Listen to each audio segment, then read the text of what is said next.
In the early summer of the campaign of Pendrake, scribe Lucian's ledger recorded 42,000 bushels of barley, 6,000 iron horseshoes, and the wages of 3,000 Vlandian mercenary lances.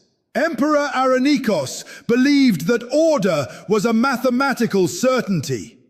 If the empire spent enough gold, mobilized enough iron, and drafted enough men, victory was a simple calculation. But Lucian's ledger had a silent, growing deficit. The silver mines of Diathma were running thin. The grain fields of the south were choking under a 3-year drought. Yet the emperor demanded a show of absolute force to silence the growing unrest among the northern clans.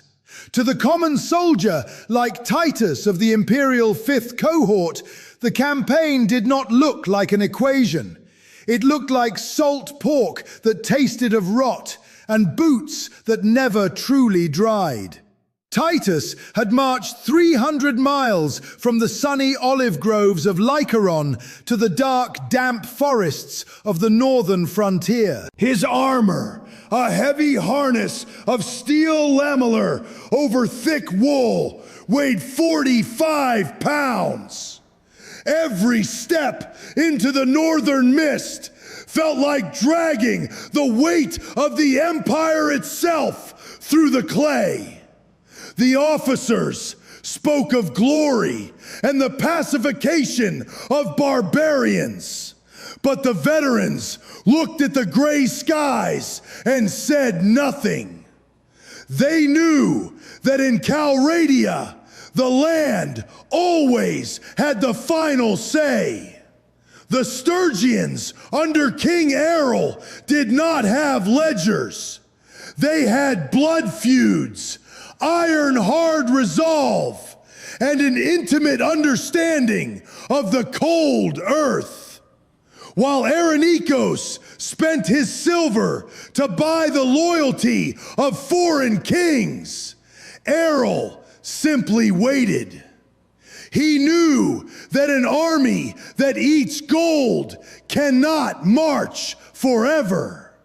The stage was set, not on a grand battlefield of ancient stories, but in a narrow, waterlogged valley where the river Pendrake slowed down and choked on its own silt. To understand the tragedy that followed, one must look at the map not as a general does, but as a water drop.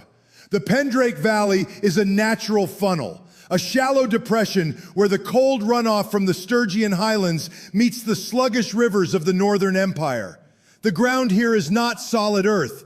It is a deceptive crust of peat and moss overlying a deep, ancient bed of black silt. To a scout riding light, the ground seems firm enough, but to an army of 6,000 heavy cavalry, it is a giant, waiting vice. King Errol had positioned his forces on the northern ridge, his back to the dense pine forests. He did not build timber forts or dig trenches. He let the river do his engineering. Below him lay a half-mile of open marsh, covered in a deceptively beautiful carpet of green reeds. The Imperial vanguard, looking through the heavy steel slits of their helmets, saw only an open plain. They saw an opportunity to run down the Sturgian infantry in a single, glorious charge. They did not see the hidden channels where the water ran 6 feet deep under the grass. Our soldier, Titus, stood in the second rank of the Imperial center. He could smell the sulfur and decaying vegetation of the bog.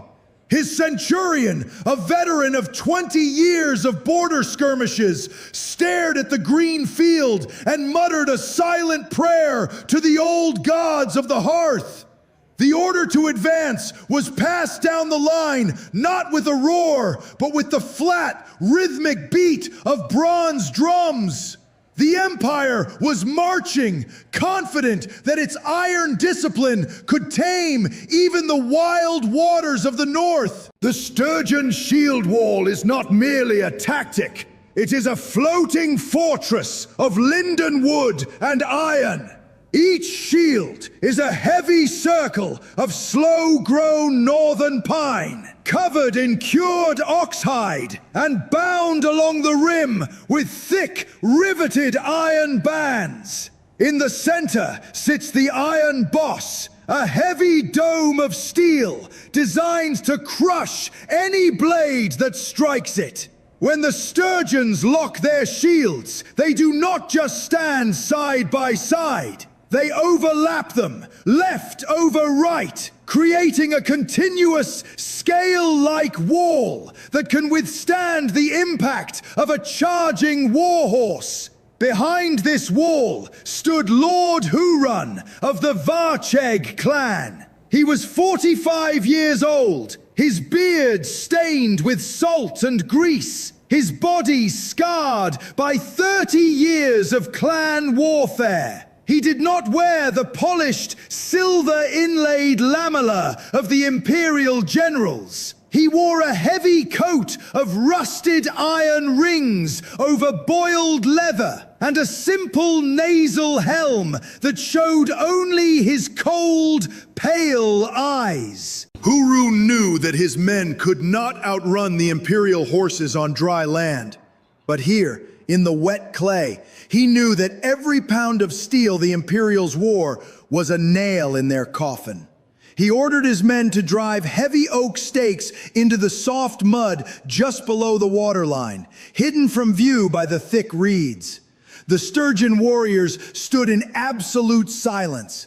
Unlike the Imperial legions who marched to the beat of drums, the Northmen saved their breath.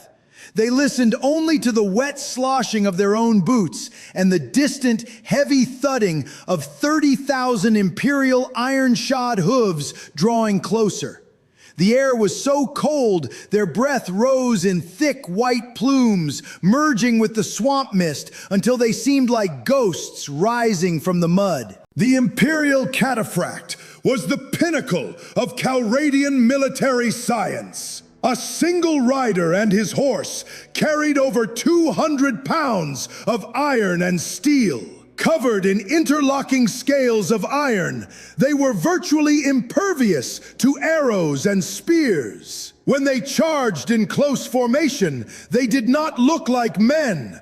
They looked like a rolling wave of silver, a machine designed to crush flesh and bone under a relentless mountain of iron. Emperor Aranikos believed that no infantry on earth could stand before this steel wall. From his position on the southern bank, the emperor raised his ivory staff. The trumpets of the Imperial Guard sounded a high, piercing note that echoed off the damp hillsides. The cataphracts, led by the proud young Senator Gaius, began their trot. The ground beneath Titus's boots began to tremble. It was a terrifying, rhythmic shaking that seemed to vibrate through his very teeth. The heavy cavalry gained speed, their lances held high, their steel-clad horses snorting in the cold air. They entered the marsh at a steady, controlled gallop, their eyes fixed on the Sturgian line.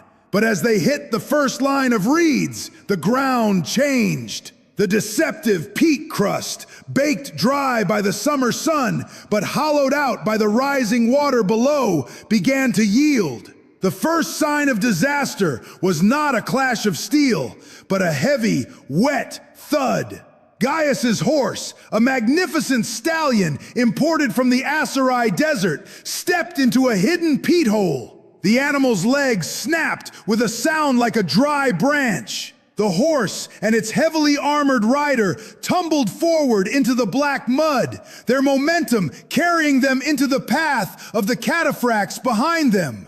The charge did not stop. It simply began to pile up, a slow-motion collapse of steel and flesh. In the mud, technology is a liability. The Imperial cataphracts, trapped in a tangled mass of fallen horses and deep clay, became victims of their own protection. A man in 60 pounds of plate and chainmail cannot stand up once he falls in wet silt. He becomes a turtle turned on its back, struggling in a sea of liquid mud. The Sturgians did not wait for them to recover. King Errol gave no grand speech. He simply lowered his spear and stepped forward. The Sturgian shield wall did not rush. They moved as a single, crushing block of wood and iron, their heavy boots finding purchase on the roots and hidden stones they had mapped out days before. When they met the stalled Imperial cavalry, the sound was not the clean ring of sword on sword, but the wet, sickening thud of iron axes splitting leather, bone, and flesh.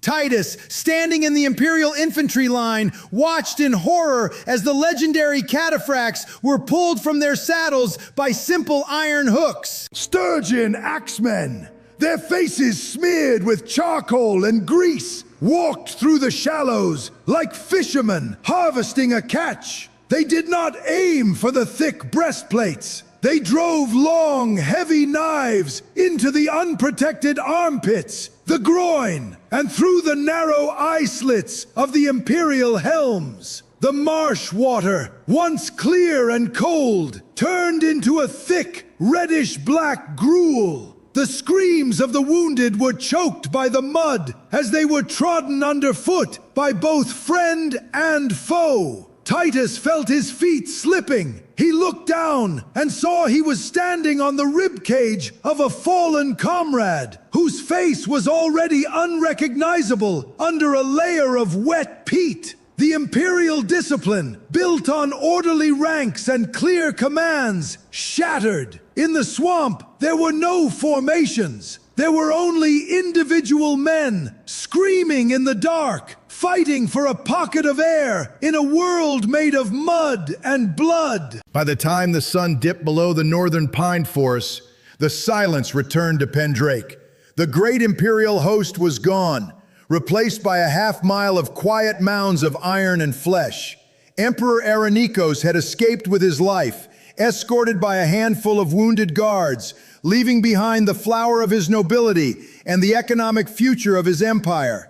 The Sturgians did not celebrate with songs or banners. They were too busy stripping the dead. Our scribe Lucian sat in a tent 20 miles to the south, writing by the dim light of an oil lamp. His ledger had no more need for columns of wages or bushels of grain. Under the date of the battle, he wrote a single, terrible line. The army of the north has ceased to exist. The treasury is empty. The iron is gone. The loss of 8,000 complete sets of heavy cataphract armor was an economic disaster from which the empire would never recover. The iron mines of the south could not produce enough ore to replace them in a generation. The Imperial treasury, drained of silver to pay for the mercenary lances that had fled at the first sign of mud, was bankrupt. The Battle of Pendrake did not just destroy an army, it destroyed the myth of imperial invincibility. It proved that the heavy, centralized machine of Calradia could be defeated by the simple, decentralized grit of the clans. When Arenikos died a year later without an heir, the generals looked at each other with eyes full of suspicion and greed.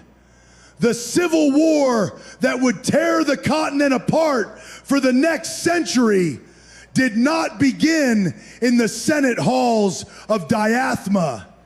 It began in the black, blood-stained silt of the northern marshes, where the iron of the empire was buried forever under the cold clay. They say that if you walk the marshes of Pendrake when the autumn fog rolls in, you can still hear the iron shoes of the cataphracts slipping in the clay. But the mud does not remember their names, their gold, or their empire. It only keeps the iron.